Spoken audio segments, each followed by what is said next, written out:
RDS for MySQL provides point-in-time recovery to restore data that has been deleted or modified by mistake. You can restore data to a new instance, the original instance, or an existing instance other than the original one.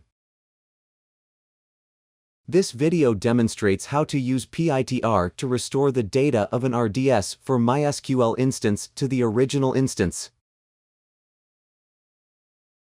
The procedure is as follows. Step 1. Log into an instance. Step 2. Check its data. Step 3. Delete some data. Step 4. Restore the data to a specific point in time. Step 5. Check the results. Log into the console, choose Databases, and click Relational Database Service to access the RDS console. On the Instances page, locate the instance and click Login in the Operation column. On the displayed page, log in to the instance as root. Once you've logged in, the database list page is displayed by default. You can see 2 databases in the current instance. Delete one of them.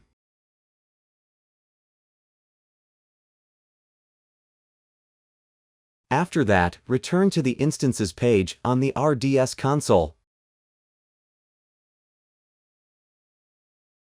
Click the instance name to go to the Overview page. In the navigation pane, choose Backups and Restorations. On the displayed page, click Restore to Point in Time and then Restore Instance.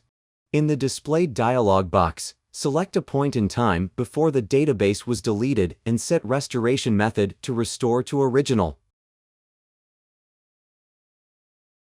After the task is submitted, you can check the task progress in the Task Center.